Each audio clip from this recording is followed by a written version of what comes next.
رحمۃ اللہ وبرکاتہ۔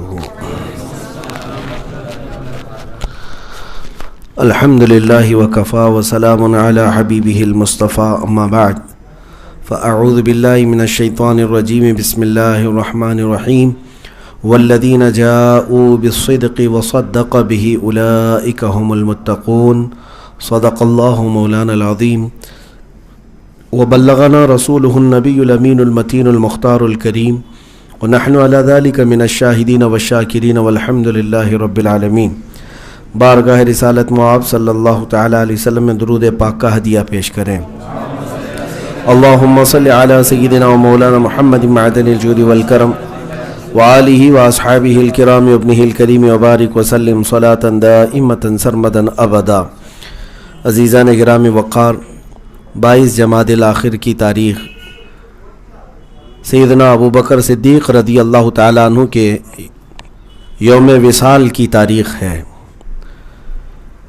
خلیفہ اول امام المسلمین سیدنا ابو بکر صدیق رضی اللہ تعالیٰ عنہ رسول پاک صلی اللہ تعالیٰ علیہ وسلم کے وہ جانثار ساتھی ہیں جو سابقون الاولون میں جن کا شمار ہے۔ سابقون الاولون کا مطلب ہے سب سے پہلے اسلام لانے والے۔ نبی مکرم صلی اللہ تعالیٰ علیہ وسلم نے جب اعلان نبوت فرمایا تو آپ صلی اللہ تعالیٰ علیہ وسلم کی تصدیق کرنے والوں میں جو سب سے پہلے نام آتا ہے وہ سیدنا ابو بکر صدیق رضی اللہ تعالیٰ عنہ کا ہے۔ ویسے تطبیق دی گئی ہے بچوں میں سب سے پہلے مولا کائنات سیدنا علی مرتضیٰ رضی اللہ تعالیٰ عنہ، چونکہ آپ 9 سال کی عمر میں ہی اسلام میں داخل ہوئے تھے، اور جب رسول پاک صلی اللہ تعالیٰ علیہ وسلم نے اعلان فرمایا اس وقت چھوٹی عمر کے لوگوں میں اگر سب سے پہلے کوئی اسلام میں آیا ہے تو مولا کائنات علی مرتضیٰ ہیں۔ عورتوں میں جو سب سے پہلے اسلام میں آئی ہیں وہ سیدہ خدیجۃ الکبریٰ رضی اللہ تعالیٰ عنہا ہیں۔ اس طرح سے حضرت ابو بکر صدیق رضی اللہ تعالیٰ عنہ کا شمار بڑی عمر کے لوگوں میں ہوتا ہے جو سب سے پہلے اسلام میں آئے۔ ظاہر سی بات ہے یہ فضیلت بھی سیدنا ابو بکر صدیق رضی اللہ تعالیٰ عنہ کی ہے ہی، لیکن میرے عزیزو، سیدنا ابو بکر صدیق رضی اللہ تعالیٰ عنہ کی فضیلت میں اتنی بات کافی ہے۔ نبی پاک صلی اللہ تعالیٰ علیہ وسلم نے ارشاد فرمایا، میرے ساتھ جن لوگوں نے بھی کچھ احسان کیا یا اچھا معاملہ کیا، میں نے اسی دنیا میں ان سب کے احسان کا بدلہ چکا دیا سوائے ابو بکر صدیق کے۔ اب اس سے اندازہ لگائیں، نبی پاک صلی اللہ تعالیٰ علیہ وسلم ارشاد فرماتے ہیں کہ ابو بکر کے احسانات کا بدلہ اللہ تعالیٰ ہی قیامت کے دن عطا کرے گا۔ رسول پاک صلی اللہ تعالیٰ علیہ وسلم جس کے متعلق یہ فرماتے ہیں اس کی کیا فضیلت ہو سکتی ہے کہ مجھ پر جن لوگوں کا بھی کچھ خیر کا معاملہ ہوا یا احسان کیا کسی نے میرے ساتھ، ان سب کا بدلہ میں نے دنیا میں دے دیا سوائے ابو بکر صدیق کے۔ اور واقعی حضرت ابو بکر صدیق رضی اللہ تعالیٰ عنہ جن کے متعلق خود احادیث میں یہ وارد ہے کہ حضور کی ساری امت کا ایمان ایک پلے پر رکھ دیا جائے اور حضرت ابو بکر صدیق کا ایمان ایک پلے پر، تو حضرت ابو بکر صدیق کا ایمان بھاری ہوگا۔ ساری امت کا ایمان ایک طرف، یہ معمولی بات نہیں ہے، اس میں غوث بھی ہیں، قطب بھی ہیں، ابدال بھی ہیں، نجبا بھی ہیں، شرفا بھی ہیں، سارے صحابہ، تابعین، اولیاء کاملین، علماء صالحین، مجتہدین سب موجود ہیں۔ ان سب کے ایمان کو ایک ترازو پر رکھ دیا جائے اور حضرت ابو بکر صدیق کا ایک پلے پر، تو پھر بھی حضرت ابو بکر صدیق کا ایمان بھاری ہوگا۔ سیدنا عمر ابن خطاب رضی اللہ تعالیٰ عنہ فرماتے ہیں کہ کاش میرے پاس اتنی طاقت ہوتی تو میں ابو بکر صدیق سے وہ رات خرید لیتا۔ ایک نیکی کے متعلق آپ فرماتے ہیں وہ رات خرید لیتا۔ آپ سے پوچھا گیا کون سی؟ فرمایا وہ جو غار ثور میں رسول اللہ کے ساتھ انہوں نے بتایا تھا، اپنی جان کو جوخم میں ڈالا، سانپ ڈستا رہا لیکن آپ نے پیر میں حرکت تک نہیں کی۔ اعلیٰ حضرت فاضل بریلوی رضی اللہ تعالیٰ عنہ نے فرمایا، صدیق بلکہ غار میں جاں ان پہ دے چکے، صدیق بلکہ غار میں جاں ان پہ دے چکے، اور حفظ جان تو جان فروز غرر کی ہے، یعنی جان بچانا بہت اہم فرض ہے، اور اگر جان بچی ہے تو دوسرے سارے فرائض ہیں۔ اور اعلیٰ حضرت فاضل بریلوی رضی اللہ تعالیٰ عنہ نے فرمایا کہ حضرت ابوبکر صدیق نے یہاں پر جان بھی نچھاور کر دی تھی رسول پاک صلی اللہ علیہ وسلم کی بارگاہ میں۔ یہ معاملہ ایک بار کا نہیں ہے، ایک بار کا نہیں ہے، ہر بار حضرت ابوبکر صدیق رضی اللہ تعالیٰ عنہ نبی پاک صلی اللہ تعالیٰ علیہ وسلم کی حفاظت کے لیے اس قدر ایکٹیو ہوا کرتے تھے، اور ایسے پھرتیلے کہ مولا کائنات حیدر کرار، جن کو اسد اللہ الغالب ہم کہتے ہیں، یقیناً وہ ہیں، شیر خدا ہیں، حیدر کرار ہیں۔ اور حضرت علی رضی اللہ تعالیٰ عنہ کے ساتھ اگر کوئی لفظ مشہور ہوتا ہے تو وہ شجاعت علی۔ شجاعت کا مطلب کیا؟ بہادری، جس کو پوری دنیا حیدر کرار کہے، اور حضرت علی کی شجاعت مشہور ہے۔ حضرت علی رضی اللہ تعالیٰ عنہ جب ان سے پوچھا گیا تو آپ فرماتے ہیں میں کائنات میں سب سے بڑا بہادر ابوبکر صدیق کو سمجھتا ہوں، جن کو حیدر کرار خود کہیں کہ ابوبکر صدیق کو میں سب سے بڑا شجاعت مند سمجھتا ہوں۔ تو میرے عزیزو، اب یہاں پر بات کرنے کی بھی کسی کو ہمت نہیں ہونی چاہیے۔ بہرحال سیدنا ابوبکر صدیق رضی اللہ تعالیٰ عنہ نے سارے غزوات میں شرکت فرمائی، رسول پاک صلی اللہ تعالیٰ علیہ وسلم کے ہر سفر میں ساتھ رہے، جتنی جنگوں میں نبی پاک صلی اللہ علیہ وسلم نے شرکت فرمائی ان ساری جنگوں میں سیدنا ابوبکر صدیق حضور کے ساتھ رہے، عمرے میں ساتھ رہے، حج میں ساتھ رہے، بلکہ ہجرت کے سفر میں ساتھ رہے۔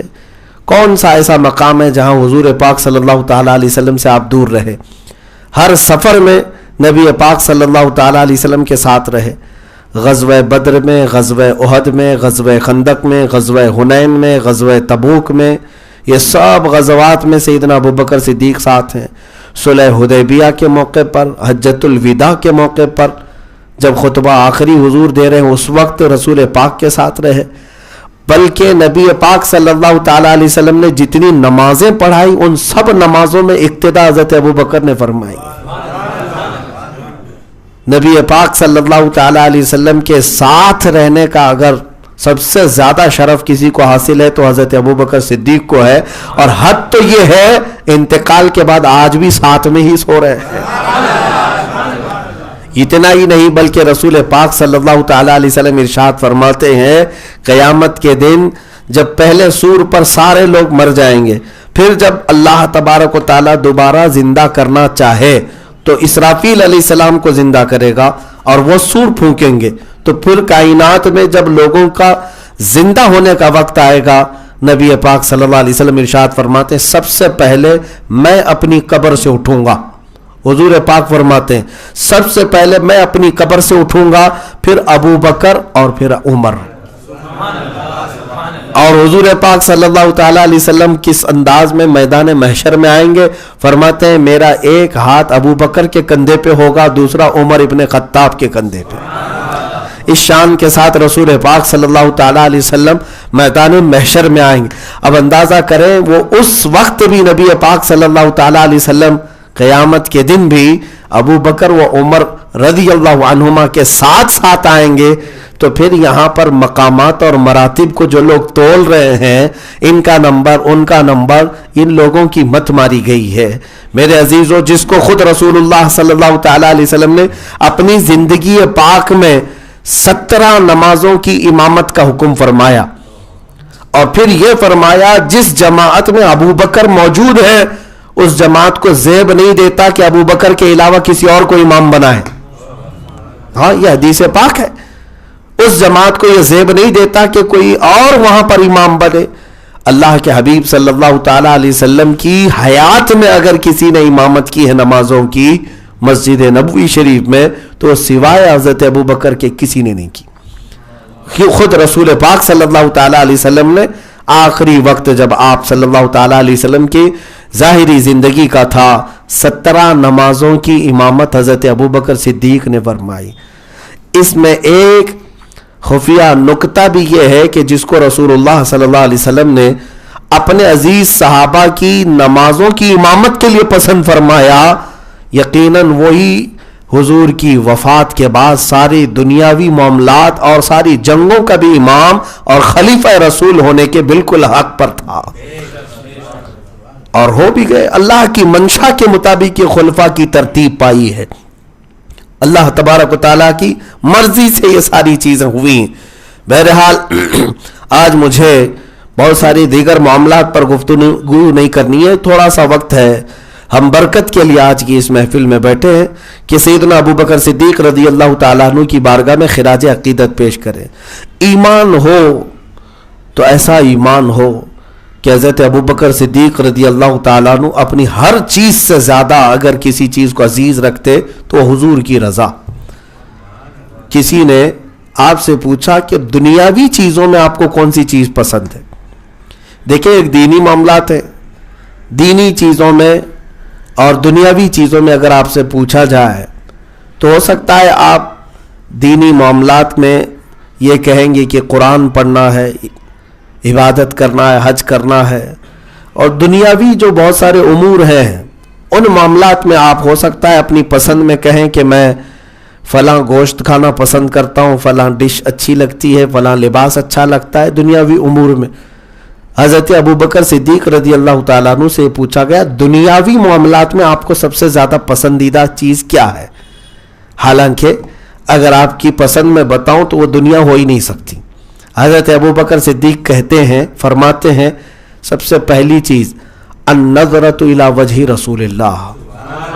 کہتے ہیں دنیاوی معاملات میں اگر مجھ سے پوچھتے ہو تو سب سے زیادہ پسندیدہ چیز مجھے رسول اللہ کے چہرے کی طرف ہر وقت دیکھتے رہنا، حضور کے چہرے کو دیکھتے رہنا، یہ میرا پہلا پسندیدہ عمل ہے۔ پھر پوچھا گیا دوسرا عمل اور کیا ہے دنیا میں آپ کو پسند؟ کہتے ہیں وَأَن يَكُونَ ابْنَتِي تَحْتَ زَوْجِ رسول اللہ۔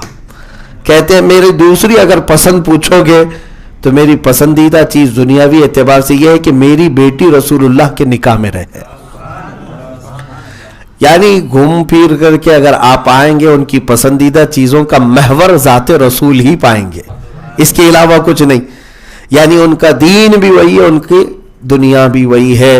عزیزان گرامی وقار، اعلیٰ حضرت فاضل بریلوی رضی اللہ تعالیٰ عنہ نے اسی لیے اشعار میں یوں کہا تھا اللہ کی سرتاب قدم شان ہے یہ صدیق اکبر کا ہی ایمان ہے۔ انسان ہی انسان وہ انسان ہے، یہ رسول پاک کی بارگاہ میں عرض کر رہے ہیں فاضل بریلوی۔ قرآن تو ایمان بتاتا ہے انہیں، اور ایمان یہ کہتا ہے میری جان ہے یہ، اور یہ حضرت ابو بکر صدیق رضی اللہ تعالیٰ عنہ نے اپنے عمل سے بتایا ہے، اپنی پوری زندگی سے بتایا ہے۔ بمصطفیٰ برساں خیش کے دی ہما اوست، ڈاکٹر اقبال نے جو کہا ہے نا کہ اپنے آپ کو رسول اللہ کے قدموں تک پہنچا دو، یہی دین ہے، یہی دین ہے۔ حضور تک پہنچ جاؤ۔ حضور تک پہنچنے کا مطلب کیا ہے؟ نبی پاک صلی اللہ تعالیٰ علیہ وسلم کے اقتداء اور ان کے اتباع، ان کے نقوش قدم تک پہنچ جاؤ، یہی دین ہے۔ جہاں تم پالو گے نبی پاک صلی اللہ تعالیٰ علیہ وسلم کے نقوش پاک کو، سمجھ لو دین پر تم آ گئے۔ اور ان کو چھوڑ کر کے دین کا راستہ ڈھونڈنے کی کوشش کرو گے تو پھر وہی حال ہے گوگل میپ کی طرح سے، کبھی ادھر کبھی ادھر لگ گیا تو ٹھیک ہے، نہیں تو بھٹکتے رہ جائیں گے۔ میرے عزیزو، نبی پاک صلی اللہ تعالیٰ علیہ وسلم کو چھوڑ کر کے اگر کوئی سمجھتا ہے کہ دین ہے تو وہ شخص گمراہ ہے، گمراہ ہے، بلکہ خارج اسلام ہے۔ نبی پاک صلی اللہ تعالیٰ علیہ وسلم کے علاوہ دین ہی نہیں ہے۔ اب میں حضرت ابو بکر صدیق رضی اللہ تعالیٰ عنہ کی زندگی پاک کی کچھ وہ باتیں عرض کروں جو عشق رسول میں ڈوبی ہوئی ہیں، محبت رسول میں بھری ہوئی ہیں۔ جب ہجرت کی رات تھی، اللہ کے نبی صلی اللہ تعالیٰ علیہ وسلم کو حکم ہوا تھا ہجرت کا رات کے وقت میں، اور واقعہ تفصیل سے ہے، جب کفار مکہ ہر ایک خاندان سے ایک ایک آدمی تلواریں لے کر کھڑا تھا حضور کے گھر کے اطراف کہ آج رات حضور کا قتل کرنا ہے، اس میں ہر خاندان والا شریک تھا۔ رات کا کافی پہر گزر جانے کے بعد ان کا پلان یہ تھا کہ گھر کے اندر داخل ہو کر ہم قتل کریں گے۔ اللہ تعالیٰ نے اپنے محبوب صلی اللہ تعالیٰ علیہ وسلم کو اسی رات حکم فرما دیا کہ آپ ہجرت فرما کر مدینہ تشریف لے جائیں، اور حضرت علی کرم اللہ وجہہ الکریم کو حضور پاک صلی اللہ تعالیٰ علیہ وسلم نے اپنے بستر پر آرام کرنے کا حکم دیا اور انہی کافروں کے درمیان سے نکل کر چلے گئے، کسی کافر کو نظر نہیں آئے. یہ صاف حدیثوں میں موجود ہے. وہ کھڑے رہ گئے، نبی پاک صلی اللہ تعالیٰ علیہ وسلم وہاں سے نکلے. اب پورا واقعہ نہیں، جس واقعے کو چھیڑنے کا مقصد یہ تھا آپ کے سامنے کہ سیدھے رسول پاک صلی اللہ تعالیٰ علیہ وسلم ہجرت کے لیے مدینے کا راستہ اختیار فرمانے کی بجائے ابو بکر صدیق کے مکان میں آئے، ان کے گھر آئے. اور رات کے وقت جب حضور پاک صلی اللہ تعالیٰ علیہ وسلم حضرت ابو بکر کے گھر آئے تو دیکھا دروازہ کھلا ہی ہے، اور اندر داخل ہوئے سلام کیا تو دیکھا ابو بکر صدیق جاگ بھی رہے، یا آدھی رات گزر چکی تھی. تو جیسے رسول کریم صلی اللہ تعالیٰ علیہ وسلم گھر میں اندر داخل ہوئے، حضرت ابو بکر صدیق اچھل کر کھڑے ہو گئے اور سیدھے کہا یا رسول اللہ کیا ہجرت کا حکم آ چکا ہے؟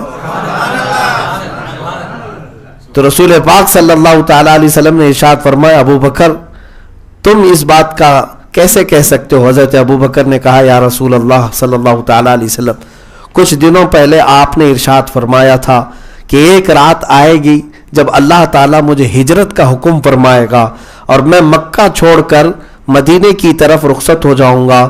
اور میں نے عرض کیا تھا یا رسول اللہ صلی اللہ علیہ وسلم اس وقت آپ اپنے ساتھ کس کو لیں گے؟ آپ نے ارشاد فرمایا تھا ابو بکر تم میرے ساتھ سفر میں رہو گے. یا رسول اللہ صلی اللہ علیہ وسلم اس دن سے لے کر آج تک نہ رات میں نے دروازہ بند کیا ہے، نہ رات میں نے کبھی آرام کیا ہے، اس انتظار میں کہ میرے آقا تشریف لائیں گے اور ہجرت کا سفر ہوگا اور میں ساتھ چلوں گا. سنا ہے آپ ہر عاشق کے گھر تشریف لاتے ہیں، یا رسول اللہ میرے گھر میں بھی ہو جائے چراغاں یا رسول اللہ. عزیزان گرامی یہ ہے محبت مصطفیٰ جو صدیق اکبر رضی اللہ تعالیٰ عنہ کی زندگی پاک سے جھلکتی ہے. آپ کو پتہ ہے انہوں نے اپنی ہر چیز کو وار دیا نبی پاک کی زندگی پر. جب آپ ہجرت کے لیے جا رہے تھے حضرت ابو بکر صدیق کے گھر میں ان کی اولاد بھی تھی، ان کے بیٹے ہیں، بیٹیاں ہیں، ان کے بوڑھے باپ ابو قحافہ بھی تھے جن کی آنکھیں جا چکی تھی، ماں تھی، حضرت ابو بکر صدیق کی بیوی تھی. ان میں سے کسی ایک کو بھی آپ نے توجہ نہیں فرمایا، بس رسول اللہ کے ساتھ چلنا ہے چل پڑے. اور جب نکل کر کے حضرت ابو بکر صدیق رضی اللہ تعالیٰ عنہ مدینہ طیبہ تشریف لا رہے تھے، اللہ اکبر، یہ پورا ہجرت کا سفر عشق میں ڈوبا ہوا ایک سفر ہے. کاش ہر مسلمان اس سفر کی ہر باریکی کو پڑھ لے، ہر تفصیل کو پڑھ لے، مزہ آ جائے اور اس کے ایمان میں اضافہ ہو. سفر ہو رسول اللہ کے ساتھ اور صدیق اکبر جیسا ساتھی ہو. کہاں کہاں ادب میں دکھاؤں اور کہاں کہاں محبت کے جلوے دکھاؤں. جب رسول پاک صلی اللہ تعالیٰ علیہ وسلم نے حکم فرمایا کہ سیدھے جو مدینے کا راستہ ہے اس راستے کو اختیار نہیں کرتے، یہ حضرت ابو بکر صدیق کا ہی مشورہ تھا. کہا کہ یا رسول اللہ صلی اللہ علیہ وسلم کفار کو جب معلوم ہوگا تو یہ ہمارے پیچھے لوگوں کو دوڑا دیں گے، تو اسی راستے پر آ جائیں گے جو مدینے چلتا ہے. ہم اس کے اپوزٹ کوئی راستہ لے لیتے، اس کے برعکس، اور گھوم کر کے مدینے کے راستے کی طرف آئیں گے.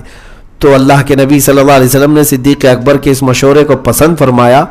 پھر جو مدینے جاتا تھا راستہ اس کو چھوڑ کر اس کے اپوزٹ راستہ لیا، اپوزٹ راستہ، اور اسی راستے پر چلتے ہوئے جو غار ثور آتا ہے. غار ثور یہ مدینے کے راستے پر نہیں ہے، آج بھی جا کر دیکھیں گے مدینے کا راستہ الگ ہے، غار ثور الگ ہے. تو غار ثور یہ درمیانی راستے میں ایک پہاڑی کا نام ہے، جبل ثور اس کو کہتے ہیں، اس کے اوپر ایک غار ہے. اور اس غار کی بھی کیا کیفیت ہوگی جس کا ذکر قرآن پاک میں آیا ہے. اس غار کا ذکر قرآن پاک میں آیا ہے 10ویں پارے سورہ توبہ میں. تو یہ جبل ثور، پہاڑ، ثور کا پہاڑ، یہاں پر پہنچے تو حضرت ابو بکر صدیق نے عرض کیا راستہ لمبا ہے، ہم یہاں پر تھوڑا وقفہ لے لیتے ہیں تاکہ ان کی تلاش و جستجو کم ہو جائے، ڈھونڈنا ڈھانڈنا ان کا جو کم ہو جائے تو پھر ہم آگے کا سفر کریں گے. رسول پاک صلی اللہ تعالیٰ علیہ وسلم نے ارشاد فرمایا ٹھیک ہے. تو اب جو غار ثور پر جا کر آرام کرنا تھا، جبل ثور جانتے ہیں اس کی اونچائی 5000 فٹ ہے، 5000 فٹ کی اونچائی پر ہے. بہت کافی سال قبل حج کے سفر میں اوپر گیا تھا اور ہماری اس عمر میں جا کر آنے کے بعد 8 دن تک پیر، ران اور پٹھے خوب درد کرتے رہتے ہیں. اتنی اونچائی پر ہے، بلندی پر ہے. وقفہ لے لے کر کے چڑھنا. ہاتھ میں 2 بوتلیں تھیں, اس میں ایک تو ہم نے پھینک دیا, وہ بھی وزن لگ رہی تھی. 2-4 سیب تھے, وہ بھی چھوڑ دیے کہ وہ بھی وزن لگ رہی ہیں. وہاں پر چڑھنے والوں کی حالت یہ رہتی ہے, فجر کی نماز کے وقت چڑھتے ہیں, کافی وقت کے بعد اوپر پہنچتے ہیں. کئی لوگوں کو چکر آتے ہیں, کئی لوگوں کو الٹیاں ہوتی ہیں. بہرحال سفر تو وہ چڑھائی کا بڑا کٹھن ہے اور پراپر کوئی راستہ نہیں ہے. ان ظالم سعودیوں نے کبھی ایسے مقامات کے لیے کوئی خاص راستہ نہیں بنایا, ورنہ ان کے جوئے کا اڈا ہوتا تو سمندر میں بھی راستہ بناتے. ان کو عیاشی کرنا ہوتا, ہاں جہاں سے دجال نکلنے والا ہے وہاں پر یہ بادشاہ نے محل بنا رکھا ہے, مقام جرف پر جا کر دیکھ سکتے ہیں. لیکن یہ رسول اللہ صلی اللہ علیہ وسلم سے ریلیٹڈ چیزیں ہیں, ان کے ایمان میں تو ہے ہی نہیں. ان کا سارا ایمان, ان کا سارا دار و مدار اسرائیل پر ہے, یہودیوں کے ساتھ ہے. بہرحال میں بات یہ عرض کر رہا ہوں کہ اتنی اونچائی پر یہ غار موجود ہے. جب حضرت ابوبکر صدیق حضور پاک صلی اللہ تعالیٰ علیہ وسلم کے ساتھ سفر میں تھے, چڑھائی شروع کیا, اوپر جا کر غار میں آرام کرنا تھا سب سے اونچی چوٹی پر. نبی پاک صلی اللہ تعالیٰ علیہ وسلم تھوڑے سفر کے بعد آرام کرنے کے لیے ایک جگہ بیٹھ گئے, تھکان محسوس فرمانے لگے. حضرت ابوبکر صدیق نے عرض کیا, یا رسول اللہ صلی اللہ علیہ وسلم, ہمیں جلد اوپر مقام پر پہنچنا ہے, آپ کے لیے آپ کے اس غلام کے کندھے حاضر ہیں. اللہ کے نبی صلی اللہ تعالیٰ علیہ وسلم, آپ سوار ہو جائیں, آپ کا یہ غلام لے کر چلے گا. عزیزان گرامی وقار, پوری کائنات میں تنہا ابوبکر صدیق ہے جس کے کندھوں پر میرے آقا نے سواری فرمائے. نبی پاک صلی اللہ تعالیٰ علیہ وسلم کو حضرت ابوبکر صدیق رضی اللہ تعالیٰ عنہ, ارے بار نبوت کو اٹھانا یہ معمولی بات نہیں ہے میرے عزیزو. جس کو اللہ منتخب فرمائے بس وہ رسول پاک صلی اللہ تعالیٰ علیہ وسلم کے ساتھ یہ معاملہ فرمائے. حضرت ابوبکر صدیق 5000 فٹ اونچائی تک پہنچے. وہاں غار میں 2 سے 3 دن تک کا قیام رہا. وہاں پر بھی جو معاملات پیش آئے ان میں سے ہر لمحہ عشق میں ڈوبا ہوا ہے, عشق میں ڈوبا ہوا ہے. آپ اندازہ تو کریں کہ کفار و مشرکین پیروں کے نشانات دیکھتے دیکھتے وہاں تک بھی پہنچ گئے, قریب آ گئے, اور یہ 2 حضرات غار کے اندر موجود تھے. ان کافروں کے پیروں کے آہٹ محسوس ہونے لگی. حضرت ابوبکر صدیق رضی اللہ تعالیٰ عنہ گھبراہٹ میں آ گئے. گھبراہٹ اور خوف اپنے جان کے لیے نہیں تھی, رسول اللہ کی حفاظت کے لیے. نبی پاک صلی اللہ تعالیٰ علیہ وسلم کی حفاظت کے لیے وہ اتنے سترک رہتے کہ انہوں نے تو کپڑے پھاڑ پھاڑ کر کے غار کے ہر سوراخ کو بھر دیا تھا, کوئی کیڑا بھی داخل نہ ہو. سانپ ڈستا رہا تو آپ نے پیر نہیں ہٹایا. اب جب کفار و مشرکین کو سامنے سے دیکھا تو ظاہر سی بات ہے آپ کو اندازہ ہونے لگا کہ کہیں رسول اللہ کو یہ نقصان نہ پہنچائیں. اس بات کا خوف ہونے لگا اور حضرت ابوبکر صدیق رضی اللہ تعالیٰ عنہ ڈرنے لگے. تو جانتے ہیں قرآن پاک میں یہ واقعہ اللہ تعالیٰ نے بیان فرمایا. اس پورے غار کے اندر کی کیفیت کو قرآن میں اللہ تعالیٰ فرماتا ہے, اذ ہما فی الغار اذ یقول لصاحبہ لا تحزن ان اللہ معنا. قرآن پاک میں اللہ تبارک و تعالیٰ فرماتا ہے, ثانی اثنین اذ ہما فی الغار اذ یقول لصاحبہ لا تحزن ان اللہ معنا. وہ 2 لوگوں میں سے ایک جو غار میں تھے. جانتے ہیں جب ابوبکر صدیق گھبرانے لگے, 2 لوگوں میں سے ایک سے مراد کون ہے؟ رسول اللہ ہے صلی اللہ علیہ وسلم.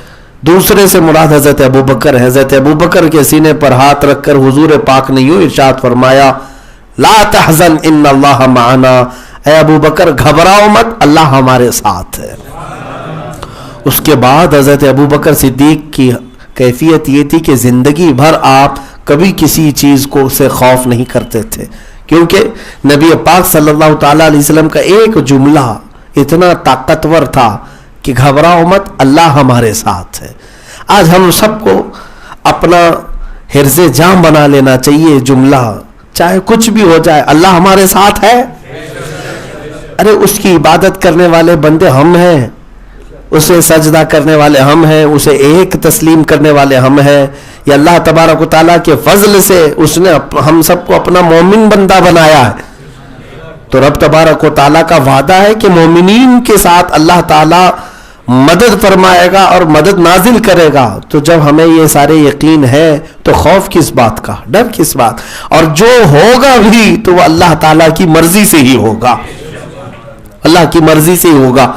اگر کہیں ہمارے ساتھ کچھ معاملہ ہوتا ہے تو میرے عزیزوں اس میں اللہ تعالیٰ کی ضرور کوئی حکمت اور کوئی مصلحت ہوگی. حضرت ابوبکر صدیق اور حضور پاک صلی اللہ تعالیٰ علیہ وسلم جب یہاں سے نکلے, اس سفر کی ایک اور انوکھی بات, جب مدینہ طیبہ پہنچنے والے تھے, اللہ اکبر, یہاں پر بھی دیکھیں جب سفر میں ہوتے تھے تو حضرت ابوبکر کبھی حضور پاک صلی اللہ علیہ وسلم کے آگے چلتے, کبھی پیچھے چلتے, کبھی دائیں کبھی بائیں, جگہ بدلتے رہتے تھے سفر میں. حضور پاک صلی اللہ تعالیٰ علیہ وسلم نے ارشاد فرمایا, ابوبکر یہ کیوں کر رہے ہو؟ حضرت ابوبکر عرض کرتے, یا رسول اللہ صلی اللہ علیہ وسلم, میں یہ سوچتا ہوں کہ دشمن کبھی ادھر سے تیر مارے, کبھی ادھر سے, کبھی آگے یا پیچھے سے, کہیں سے بھی آئے تو پہلے مجھے لگے آپ کی حفاظت کے لیے. یہ دفاع ہے, ناموس رسالت کی حفاظت اسی کو کہتے ہیں. ہر لمحہ ہر گھڑی میرے عزیزو, ناموس رسالت کی حفاظت کا مطلب صرف جلسے نہیں, صرف بڑے بڑی کانفرنسیں نہیں, صرف مجلسیں نہیں, بلکہ اپنی زندگی کا ہر لمحہ ہو جس میں ہم حضور کی عزت کا اور ان کی ناموس کی حفاظت کا بھرپور خیال کریں. اب جب مدینہ طیبہ قریب آ گیا, یہ سفر ختم ہونے کو تھا, اور مدینے والے تو وہاں مسلسل کئی دن سے انتظار میں تھے. ان کو خبر مل گئی تھی کہ اللہ کے نبی صلی اللہ علیہ وسلم مکہ سے نکل چکے اور مدینے آنے والے. روز وہ ایک اونچے ٹیلے پر جا کر کھڑے ہوتے اور وہاں سے دیکھتے تھے کہ حضور تشریف لا رہے ہیں, حضور تشریف لا رہے. سنیت الوداع کی گھاٹیاں, وہ مدینے میں ایک اونچا ٹیلا تھا, وہاں سے آنے والے سب صاف نظر آتے تھے, تو وہاں جمع ہوتے تھے. اور جو دن حضور پاک صلی اللہ تعالیٰ علیہ وسلم کے مدینے میں داخلے کا تھا وہ پیر کا دن تھا. حضرت ابوبکر صدیق ساتھ میں تھے, اور مدینے والے بچے سے لے کر جوان, بوڑھے, عورتیں سب وہاں پر جمع تھے. اور جیسی ان کو دور سے دو لوگ نظر آنے لگے, ان کی خوشیوں کے ٹھکانے نہیں تھے. وہ کہنے گونجنے لگی آوازیں, طلع البدر علینا من ثنیات الوداع وجب الشکر علینا ما دعا للہ داعی. وہ خوشیاں منا رہے تھے, لیکن جو معاملہ تھا, جو عشق صدیق مجھے بتانا ہے رسول اللہ کے تئیں صلی اللہ علیہ وسلم, حضرت ابوبکر صدیق نے فوراً اپنا جبہ نکالا, ابھی دور تھے, اور اپنا جبہ نکال کر کے حضور پاک صلی اللہ تعالیٰ علیہ وسلم کے سر کے اوپر سایہ کرنے لگے, حالانکہ پورے سفر میں نہیں, اور اس کو ایک جھنڈا بنا کر حضور اکرم صلی اللہ تعالیٰ علیہ وسلم کے اوپر سایہ کرنے لگے. میرے عزیزو, عشق بھی دیکھو, ادب بھی دیکھو. نبی پاک صلی اللہ تعالیٰ علیہ وسلم نے ان سے ارشاد فرمایا, ابوبکر یہ کیوں کر رہے ہو؟ حضرت ابوبکر عرض کرتے ہیں, یا رسول اللہ صلی اللہ علیہ وسلم, یہ مدینے والے لوگ جو آپ کے انتظار میں کئی دن سے یہاں پر موجود ہیں, ان میں بہت سارے اجنبی لوگ ہیں جنہوں نے کبھی آپ کو نہیں دیکھا, اور کہیں غلطی سے وہ مجھے نبی نہ سمجھ لیں, اس لیے میں اپنا جبہ اٹھا کر آپ پر سایہ کر رہا ہوں تاکہ لوگوں کو اندازہ ہو جائے آپ رسول ہیں اور میں غلام ہوں. عزیزان گرامی, یہ صدیق اکبر رضی اللہ تعالیٰ عنہ کا ادب تو دیکھیں, کہیں کوئی شک بھی نہ آئے کسی کو کہ دور سے دیکھنے والا یہ سوچے کہ یہ رسول ہے کہ وہ رسول ہے. حالانکہ جب قریب سے دیکھے گا تو ہر کوئی پہچان لے گا رسول اللہ کا چہرہ ہی کیا ہے. لیکن حضرت ابوبکر صدیق رضی اللہ تعالیٰ عنہ کا ادب یہ تھا میرے عزیزو. اب یہ نبی پاک صلی اللہ تعالیٰ علیہ وسلم کے حاضر باش صحابہ میں سے حضرت ابوبکر صدیق رضی اللہ تعالیٰ, آپ حدیثوں کی کتابیں اٹھائیں گے, اکثر میں دیکھیں رسول کریم صلی اللہ تعالیٰ علیہ وسلم نے جہاں بیان فرمایا کہ میں باغیچے میں داخل ہوا, پھر ابوبکر اور عمر ساتھ تھے, ہم دسترخوان پر بیٹھے تھے. حضور اگر فرما رہے ہیں, میں دسترخوان پر بیٹھا, ابوبکر اور عمر ساتھ تھے. میں سفر میں تھا, ابوبکر اور عمر ساتھ میں تھے. جنگ میں گئے, ابوبکر اور عمر ساتھ میں تھے. پہاڑ پر چڑھائی کیا, ابوبکر اور عمر ساتھ میں تھے. ہر جگہ آپ حدیثوں میں دیکھیں رسول کریم صلی اللہ تعالیٰ علیہ وسلم کے ذکر کے ساتھ اگر اور کسی کا ذکر زیادہ کثرت سے ملتا ہے, ابوبکر عمر رضی اللہ تعالیٰ عنہما. میرے عزیز و دیگر سارے صحابہ ہمارے لیے افضل ہیں, اور سب ہمارے سروں کے تاج ہے اور وہ نجوم الہدایہ ہیں، لیکن صدیق اکبر کا مقام اور ہے. افضل الخلق بعد الانبیاء بالتحقیق، افضل البشر بعد الانبیاء بالتحقیق. ہم خطبے میں بھی پڑھتے نبیوں کے بعد اگر ساری مخلوق میں کوئی افضل ہے تو حضرت ابوبکر صدیق ہے. سارے غوث ہوں، قطب ہوں، ابدال ہوں، سارے لوگوں کسی کے سارے صحابہ سب سے افضل حضرت ابوبکر صدیق رضی اللہ تعالی نبیوں کے بعد. رسول کریم صلی اللہ تعالی علیہ وسلم کے اس صحابی نے اپنی ساری چیزیں قربان کی تھی رسول پاک صلی اللہ تعالی علیہ وسلم کی بارگاہ میں. ان کی محبت کا معیار بھی یہ ہے کہ بدر کے میدان میں ان کے بیٹے ان کے سامنے آ گئے. کافروں کی طرف سے بیٹا آیا ہے اور باپ حضور پاک صلی اللہ تعالی علیہ وسلم کے وفادار خلیفہ ساتھی ہیں. جنگ ہو رہی ہے. اچھا ایک بات یہ بھی میں بتاؤں انشاءاللہ پھر کبھی مجھے عرض کرنا ہو، جنگ بدر کی تفصیلات میں کبھی آپ نے یہ نہیں سنا ہوگا کہ مقابلہ کن کن لوگوں سے کن کن کا تھا. اکثر تو آپ تاریخ میں یا جب بیان ہوتا ہے تو غزوہ بدر کو آپ سن لیتے ہوں گے ایسی لڑائی ہوئی، لیکن اگر میں بتاؤں نا حیرت ہوگی آپ کو کہ اکثر ادھر سے جو لڑ رہا ہے اور ادھر سے جو لڑ رہا ہے آپس میں رشتہ داریاں ہیں. ماموں بھانجا آمنے سامنے ہے، چاچا بھتیجا آمنے سامنے، باپ بیٹا آمنے سامنے ہے، بھائی آمنے سامنے ہے. لیکن کس بنیاد پر؟ صرف اور صرف حقانیت کی بنیاد پر. عزیزان گرامی وقار، انہوں نے کبھی اپنے رشتوں کو نہیں دیکھا بلکہ سارے رشتے ہمارے رسول اللہ کی محبت سے ہو کر چلتے ہیں. اگر وہ نہیں ہے تو پھر کوئی رشتہ ہمارا نہیں ہے. غزوہ بدر کی بات ہے تو بیٹا کافروں کی طرف سے آیا. پھر چند دنوں کے بعد وہ بھی ایمان لے آئے، حضرت ابوبکر صدیق رضی اللہ تعالیٰ عنہ کے بیٹے.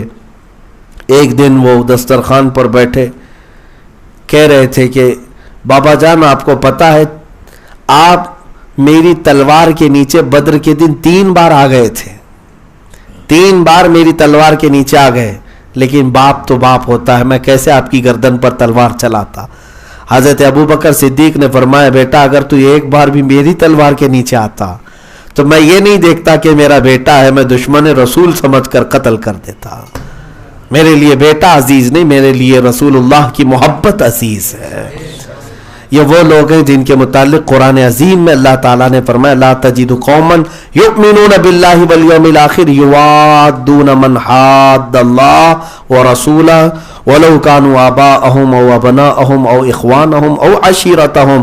اللہ فرماتا ہے جو ایمان والے لوگ ہیں، اللہ اور آخرت پر ایمان رکھتے ہیں، آپ ان لوگوں کو ایسا نہیں پائیں گے کہ وہ اللہ اس کے رسول کے دشمنوں کو دوست بناتے ہوں، چاہے وہ ان کے بھائی ہوں، بیٹے ہوں، باپ ہوں، چاہے ان کے رشتہ دار ہوں.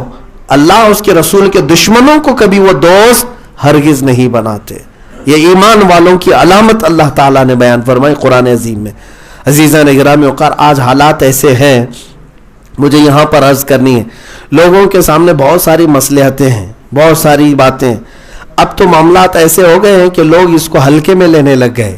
میرے عزیزو جس سے حضور صلی اللہ تعالیٰ علیہ وسلم کی ادنا سی گستاخی ہو گئی، سرزد ہو گئی، اس کا ایمان چلا گیا، اس کا ایمان ختم ہو گیا ہے.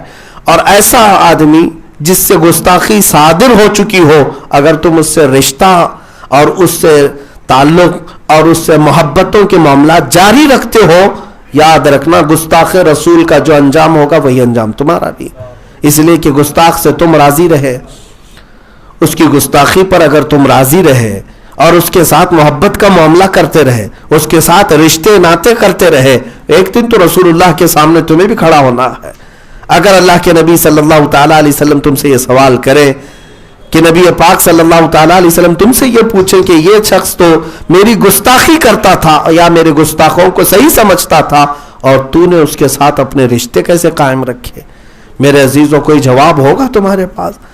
اس لیے اپنا رشتہ اور اپنی زندگی کے معمولات ایسے بنا لو کہ جو نبی سے ہو بیگانہ اسے دل سے جدا کر دے، جو نبی سے ہو بیگانہ اسے دل سے جدا کر دے، پدر مادر برادر جان و مال ان پر فدا کر دے. یہ حضور تاج الشریعہ رحمۃ اللہ تعالیٰ علیہ نے فرمایا تھا، در حقیقت یہ حدیث کا مفہوم ہے، تمہارا ایمان بھی اس وقت تک کمپلیٹ نہیں ہوگا جب تک تم ان سارے لوگوں سے زیادہ حضور سے نہیں محبت کرو گے۔ تو تمہارے لیے کوئی رشتہ آڑے نہیں آنا چاہیے کہ بھائی کا رشتہ فلاں جگہ سے ہو گیا ہے، مجھے بھی تھوڑا سا خیال رکھنا پڑتا ہے، ہماری بہن فلاں جگہ دی گئی ہے، مجھے خیال کرنا پڑتا ہے۔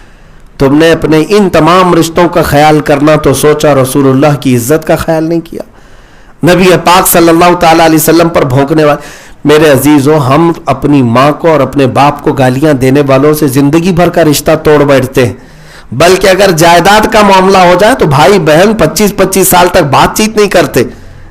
ایک بالشت جگہ کسی نے ادھر سے ادھر کر لی ہے تو سالوں سال تک رشتے توڑ کر کے بیٹھے رہتے ہیں۔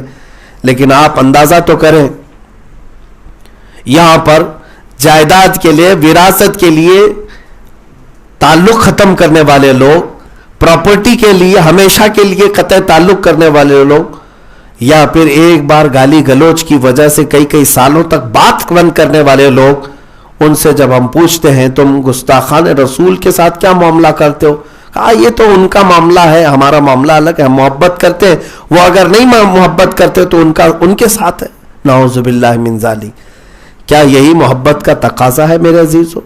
کیا ایمان کا یہ تقاضا ہے؟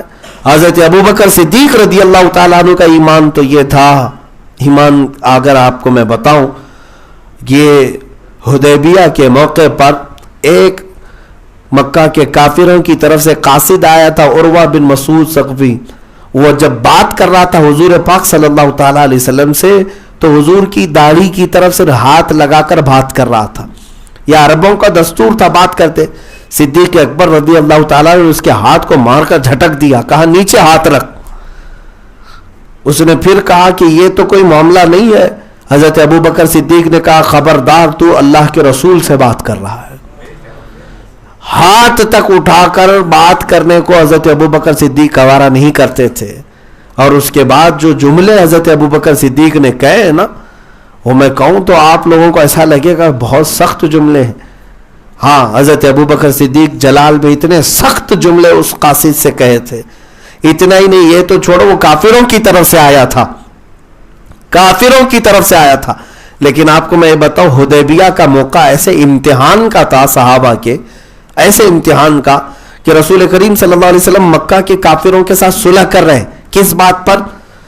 1400 صحابہ عمرہ کے لیے گئے ہیں، احرام پہن کر کے، جانور قربانی کے لیے لے کے گئے، 35 کلومیٹر باقی رہ گیا مکہ، لیکن مکہ والے اندر آنے نہیں دے رہے، مکہ کا راستہ روک کر رکھے اور جنگ کرنے پر تیار ہیں۔ صحابہ میں اکثر صحابہ یہ چاہتے تھے کہ حضور جنگ کی اجازت دے دے، ہم ان کے پرخچے اڑائیں گے۔ ارے جنگ بدر بھی ہو چکی تھی، احد بھی، خندق بھی، اچھا تجربہ ہو چکا تھا۔ یہ 6 ہجری میں حدیبیہ کا موقع ہو رہا ہے، جبکہ جنگ بدر، احد، خندق سب ہو چکی تھی، تو جنگوں کا ان کو تجربہ بھی تھا، اور مکہ والوں کو کہاں سے لٹانا ہے، کہاں سے مارنا ہے اچھی طرح جانتے تھے۔ اور حدیبیہ کے موقع پر اللہ کے نبی اجازت نہیں دے رہے، رسول پاک صلی اللہ تعالیٰ علیہ وسلم جنگ کا حکم نہیں فرما رہے۔ یہاں تک کہ صلح کرنے کی جب بات آئی تو مکہ والے زور زبردستی ایسی صلح نامہ پر دستخط کروا رہے تھے جس میں بظاہر لگتا تھا کہ مسلمان شکست کھائے ہوئے ہیں۔ مکہ والے کہہ رہے تھے اس سال آپ کو ہم عمرہ آنے نہیں دیں گے، آپ یہیں احرام کھولو، واپس مدینے جاؤ۔ سوچو آپ، 450 کلومیٹر کا سفر ہے، اس میں صرف اور صرف 35 کلومیٹر باقی رہ گیا اور ان کو واپس دوڑا رہے ہو مدینے۔ اس وقت کیا کیفیت ہوگی؟ مکہ خانہ کعبہ ان کے باپ کی جاگیر تو ہے نہیں، برسوں سے ہر ایک کے لیے کھلا ہوا وہ گھر، لیکن مکہ والے وہاں سے واپس کر رہے تھے۔ دوسری بات یہ تھی کہ اگلے سال آئیں گے بھی تو تنہا تنہا آئیں گے اور کوئی ہتھیار ساتھ میں نہیں لے آئیں گے۔ یہ ایگریمنٹ میں جو چیزیں لکھی گئی تھی، سیٹلمنٹ جس بات پر ہو رہا تھا، سیٹلمنٹ، میمورینڈم آف سیٹلمنٹ بولتے ہیں نا اس کو، ہاں اس کو ایم او یو جو ہو رہا تھا، جو بھی ہے انڈرسٹینڈنگ کا، اس میں مکہ والے یہ بھی لکھوا رہے تھے کہ مدینے سے اگر کوئی ہمارے مکہ میں آئے گا تو ہم اس کو واپس نہیں کریں گے، اور مکہ سے کوئی مدینے جائے گا تو آپ کو واپس کرنا پڑے گا، اسے واپس کرنا پڑے گا۔ یہ سب باتیں تھیں۔ رسول پاک صلی اللہ تعالیٰ علیہ وسلم سب باتوں کو مان رہے تھے، ٹھیک ہے جیسا تم کہہ رہے ہو ٹھیک ہے، یہاں تک کہ ان خبیثوں نے جو صلح نامے پر نام لکھا ہوا تھا محمد رسول اللہ صلی اللہ تعالیٰ علیہ وسلم اور قریش کے رئیسوں کے بیچ میں یہ ایگریمنٹ ہے، تو انہوں نے اس بات پر بھی اعتراض کیا کہ ہم رسول اللہ آپ کو نہیں مانتے، یہ لفظ ہٹاؤ. تو حضرت علی رضی اللہ تعالیٰ عنہ یہ صلح نامہ لکھ رہے تھے، حضور نے فرمایا مٹا دو. حضرت علی قلم چھوڑ کر اٹھ گئے، کہا کہ یہ مجھ سے نہیں ہوگا، یہ رسول اللہ لکھا ہوا لفظ میں نہیں مٹاؤں گا. خود رسول پاک صلی اللہ تعالیٰ علیہ وسلم نے مٹایا اور محمد بن عبداللہ لکھا، اس لیے کہ یہ صلح جو ہو رہی تھی وہ نگاہ نبوت دیکھ رہی تھی کہ ہونا کیا ہے، لیکن سب کی نگاہیں وہاں تک تو نہیں پہنچ سکتی. بظاہر تو ایسا لگ رہا تھا کہ دب کے صلح ہو رہی. ارے میاں ہم تو طاقت والے، جب 313 تھے تو ان کے پرخچے اڑا دیے تھے، اب 1400 آئے ہیں، 1400 آئے کیا کر لیں گے یہ؟ لیکن حضور کی حکمت تھی، حضور کی مصلحت تھی. اب جب حضور پاک صلی اللہ تعالیٰ علیہ وسلم نے یہ صلح پر دستخط کر دی تو حضرت عمر کا وہاں پر جو معاملہ تھا، جو مجھے بات عرض کرنی ہے اس پورے واقعے میں، صدیق اکبر کا ایمان مجھے بتانا ہے کیا. اور حضرت عمر کو دیکھیں جلال یہ تھا کہ حضور کے پاس آئے، کہا یا رسول اللہ ہم حق پر نہیں ہیں. کہا کیوں نہیں عمر، ہم حق پر ہیں. تو پھر کیوں یہ دستخط کر رہے ہیں؟ ہم دب کر کے کیوں ان کی بات مانیں گے؟ آپ جنگ کی اجازت دیں، ابھی ہم جنگ کے لیے نکلیں گے. حالانکہ احرام کی حالت میں تھے. رسول پاک صلی اللہ علیہ وسلم نے فرمایا عمر جو میں دیکھ رہا ہوں وہ تم نہیں دیکھ رہے. حضرت عمر گئے دوسرے صحابہ کو پکڑ پکڑ کر کہنے لگے تمہارا کیا مشورہ ہے، تمہاری کیا رائے؟ سب صحابہ کہہ رہے تھے جنگ ہونا چاہیے، جنگ ہونا چاہیے. حضرت عمر نے دیکھا کہ اکثر کی رائے تو یہی ہے جنگ ہونا چاہیے. پھر حضرت عمر کہتے ہیں کہ ابو بکر کو منا لے، اور حضور ابو بکر کی بات کو رد نہیں کرتے. تو آئے سیدھے ابو بکر صدیق کے پاس. حضرت ابو بکر سے کہا ابو بکر دیکھ نہیں رہے کیا ہو رہا ہے؟ صلح ہو رہی ہے، دب کر ان شرطوں پر، اور حضور پاک صلی اللہ علیہ وسلم دستخط کر رہے ہیں، جنگ کی اجازت نہیں دے رہے، حکم نہیں دے رہے. ابو بکر آپ کیا کہتے ہیں؟ جب یہ حضرت عمر بول رہے تھے حضرت ابو بکر صدیق ان کے کندھوں کو پکڑ کر زور سے ہلاتے ہیں اور ایک جملہ کہتے ہیں الزم غرضک یا عمر، اے عمر ہوش سنبھال کر بات کر، اس لیے کہ جس کے بارے میں تو بات کر رہا ہے وہ اللہ کے رسول ہے. وہ اللہ کے رسول ہیں، جو فیصلہ لیتے ہیں وہ اپنی مرضی سے نہیں اللہ کے حکم سے لیتے ہیں. یہ کون کہتا ہے ایسے امتحان کے وقت اگر کسی کا سینہ سب سے زیادہ کھلا ہے تو ابو بکر صدیق رضی اللہ عنہ. ظاہر سی بات ہے ظاہری سچویشن کیا ہوتی ہے ہر کوئی اس کو ایکسپٹ نہیں کرتا، لیکن حضرت ابو بکر صدیق کا ایمان یہ تھا کہ رسول اللہ نے اگر کہا ہے یقیناً وہ اللہ کی مرضی سے ہوگا. یہی تو بات ہے کہ جب ابو جہل بہکانے کے لیے معراج کے واقعے کے بعد جب حضور بیان کر رہے تھے معراج، حضرت ابو بکر اس محفل میں نہیں تھے، صحابہ کو بیان کر رہے تھے. ابو جہل وہاں سے اٹھا مذاق کرتے ہوئے کہ اب محمد تو آسمانوں کے سفر کی بات کرنے لگ گئے، بیت المقدس کی. باہر نکلا، حضرت ابو بکر سے ملاقات ہو گئی.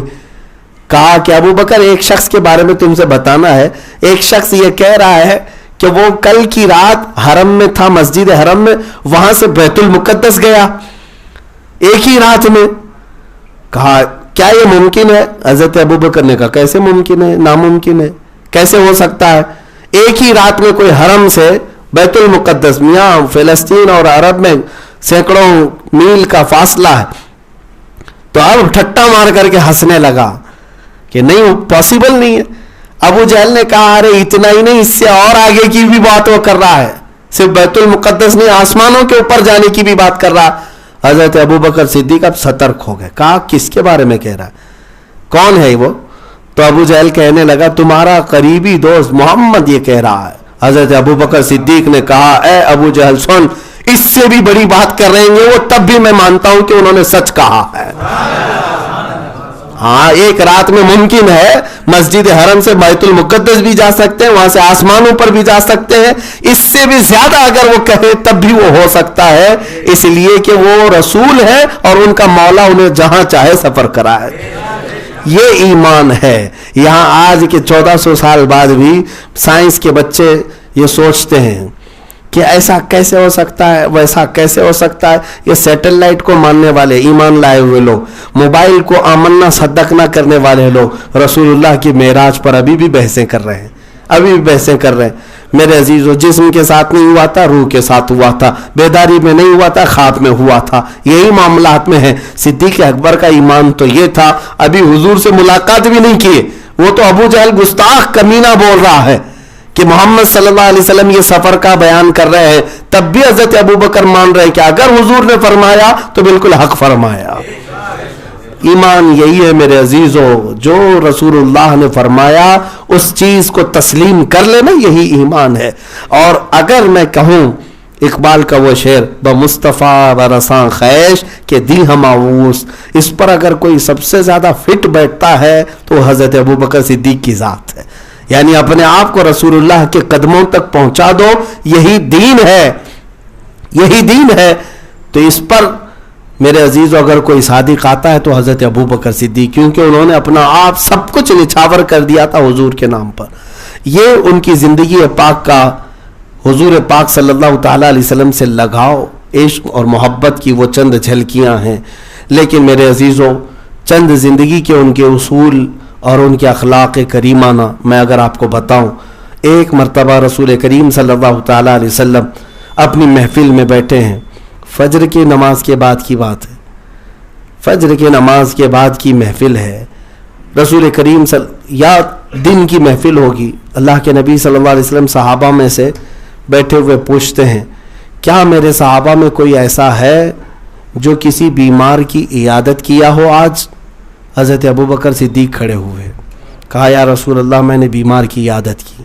پھر رسول کریم صلی اللہ تعالیٰ علیہ وسلم نے سوال کیا، کیا اس محفل میں آج کوئی ایسا ہے جو کسی غلام کو آزاد کیا ہو؟ پھر ابوبکر صدیق کھڑے ہوئے، کہا یا رسول اللہ میں نے آج ایک غلام کو آزاد کیا. رسول کریم صلی اللہ تعالیٰ علیہ وسلم نے سوال کیا، کیا اس محفل میں آج کوئی ایسا ہے جو کسی مسکین کو کھانا کھلاؤ؟ پھر ابوبکر صدیق کھڑے ہوئے، کہا یا رسول اللہ صلی اللہ علیہ وسلم میں نے مسکین کو کھانا کھلایا ہے. کئی نیکیوں کا ذکر حضور کرتے رہے اور ہر نیکی کے ذکر پر صدیق اکبر ہی کھڑے ہوتے رہے کہ یا رسول اللہ میں نے کیا، یا رسول اللہ میں نے کیا. تب رسول کریم صلی اللہ تعالیٰ علیہ وسلم نے مسکرا کر فرمایا، جنت کے 8 دروازے ہیں، جنت کے 8 دروازے. نمازی کسی دروازے سے، روزے دار جن کے روزے غالب ہوں گے ان کو ایک دروازے سے داخل کیا جا رہا ہوگا. لیکن میرے آقا فرماتے ہیں جنت کے 8 دروازے ابوبکر صدیق کو اپنی طرف بلا رہے ہوں گے. ابو بکر اس دروازے سے جائیں، ابو بکر اس دروازے سے جائیں. جنت کے دروازے جس پر قربان، وہ صدیق اکبر کی ذات ہے. عزیزان گرامی وقار، جتنا بھی میں بیان کروں وہ کم ہے. آج تو ہم برکت کے لیے ان کی بارگاہ میں خراج عقیدت پیش کرنے کے لیے حاضر آئے تھے. آپ کی ایک زندگی کا اصول یہ بھی میں بتا دوں. حدیث ہے، اللہ کے نبی صلی اللہ علیہ وسلم نے فرمایا، لا یؤمن احدکم حتی یکون ہواہ تبعا لما جئت بہ. اللہ کے رسول صلی اللہ علیہ وسلم فرماتے ہیں تم میں سے اس وقت تک کوئی مومن نہیں ہو سکتا جب تک کہ اپنی خواہشات کو میرے مرضی کے مطابق نہ کر لے. حضور کی مرضی کے مطابق جب تک تم اپنی خواہشات نہیں کرو گے تب تک تم پورے مومن نہیں ہو. اپنی مرضی نہیں چلانا، اپنی خواہشات نہیں، حضور کی مرضی کیا تھی اس کے مطابق جینا، یہ کمال ایمان ہے. مومن کامل وہی ہے جو حضور کی مرضی کے مطابق یہاں جیتا ہے. ہاں، جب وہ عشق کے اعلیٰ مقام پر پہنچتا ہے اور اپنا سب کچھ ادھر وار دیتا ہے تب وہ کہتا ہے دہن میں زبان تمہارے لیے، بدن میں ہیجا تمہارے لیے، ہم آئے یہاں تمہارے لیے، اٹھے بھی وہاں تمہارے لیے. یہ کون کہتا ہے؟ جب حضور کی مرضی کے مطابق سب کچھ کرنے لگتا ہے تب وہ کہتا ہے. اب زبان کسی ایرے غیرے کے لیے نہیں کھلے گی، اب کسی اور کی تعریف میں نہیں، بلکہ اب جو کچھ بھی کہوں گا وہ رسول اللہ کے لیے کہوں گا. میرے عزیزوں، حضرت ابوبکر صدیق رضی اللہ تعالیٰ عنہ نے یہ جو فرمایا، یہ جو حدیث پاک حضور پاک صلی اللہ علیہ وسلم نے فرمایا، اس پر عمل دیکھیں. حضرت ابوبکر صدیق کا ایسا ہے، وہ اپنی مرضی سے کبھی اپنی خواہشات کے مطابق کبھی جیتے نہیں، بلکہ ایک مرتبہ حضرت عائشہ صدیقہ رضی اللہ تعالیٰ عنہ کے گھر آئے ہیں حضور کی وفات کے بعد. اکثر غم میں رہتے تھے، حضور کی جدائی کو کیسے برداشت کرتے. حضرت عائشہ سے پوچھا، اے عائشہ رسول اللہ کا کھانا بتاؤ، حضور پاک صلی اللہ تعالیٰ علیہ وسلم کیسے کھانا کھاتے تھے، کون سی چیزیں دسترخوان پر ہوتی؟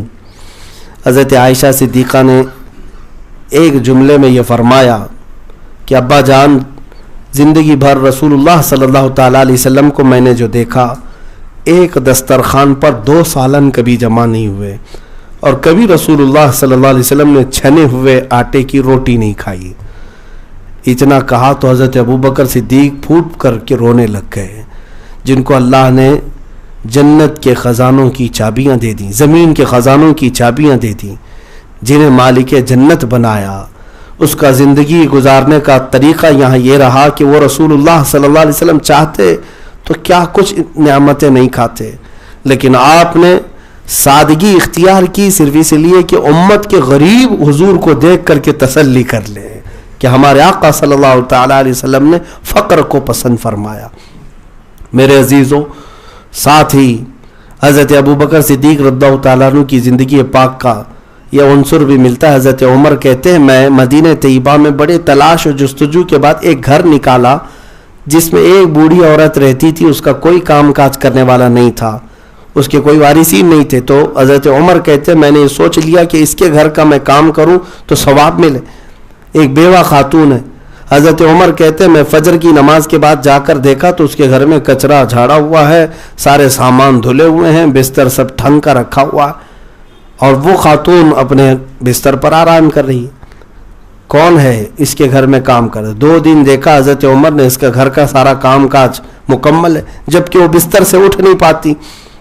تیسرے دن حضرت عمر کہتے ہیں میں فجر کی اذان سے پہلے اس گھر کے پاس جا کر بیٹھا، دیکھتے ہیں حضرت عمر کہ کوئی جلدی جلدی گھر کے اندر کچرا جھاڑ رہا ہے، سارے کام کر رہا ہے، اس کے بعد اذان ہوتی ہے تو سر پہ چادر ڈالے گھر سے باہر نکل رہا۔ حضرت عمر کہتے ہیں میں نے چادر ہٹایا، دیکھا وہ ابو بکر صدیق تھے، وہ صدیق اکبر رضی اللہ تعالیٰ عنہ تھے۔ حضرت عمر کہتے ہیں ابو بکر صدیق نے کوئی گوشہ نہیں چھوڑا، کوئی گوشہ نہیں چھوڑا، جہاں پر نیکیوں کا راستہ تھا وہ ہر نیکی وہ کر گزرے۔ عزیزان گرامی وقار، جتنی فضیلتیں بیان کی جائیں وہ کم ہیں۔